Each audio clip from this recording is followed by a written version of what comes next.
Vice ganda, nagsalita na tungkol sa utang ng Showtime umano sa GMA7. Sobrang kulit ng Showtime host habang ipinagmalaki ang kanilang mga bagong sapatos. Ayon kay Meme Vice, budgeted na ang kanilang mga sapatos na ito. Dumagdag naman si Vong na sinabing sila ay umaasenso na. Dahil sa topic nilang iyon ay naalala ni Meme ang issue ng may utang umano ang Showtime sa GMA. Kanyang sinabing hindi totoo ang kumalat na chismis. Natanong naman ni Kim kung sino ang nagpakalat ng fake news na iyon aniya. Totoo nga bang may utang ang Showtime sa GMA?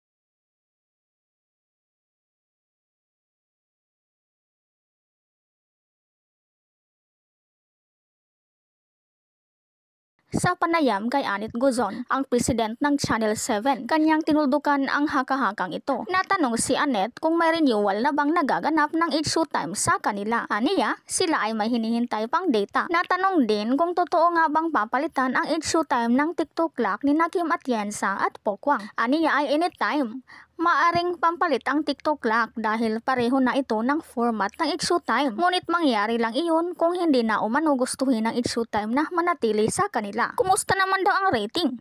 Aniya ay sobrang taas kaya't wala naman daw problema. Natanong din siya kung kailan nga ba sila magkaroon ng contract renewal. Ayon pa sa kanya, matapos na sa taong ito ang kanilang kontrata kaya dapat anytime soon ay pipirma na sila. Kanya ding tinuldukan ang isyong utang ng Showtime sa kanilang network. Kanya itong nilinaw na walang utang ang show.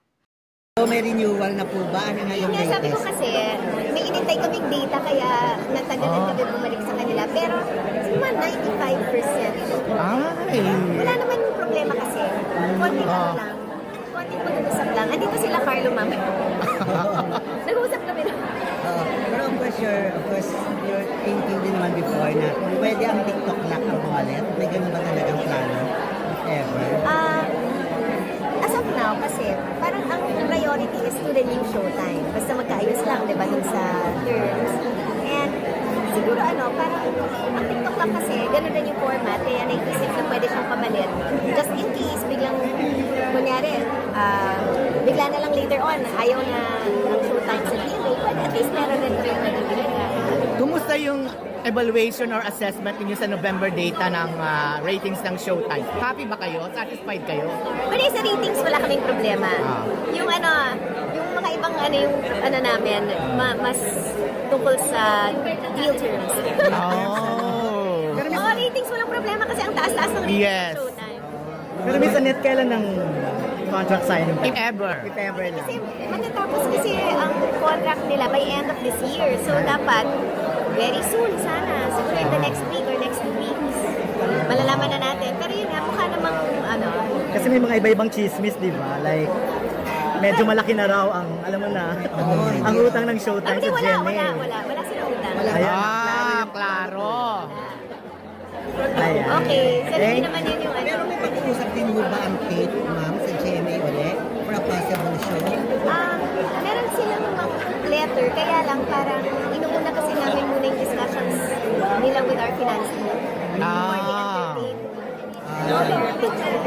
In other words, bayad muna bago. Hindi ko lang ako involved kasi doon. Basta sabi sa akin, mag-usap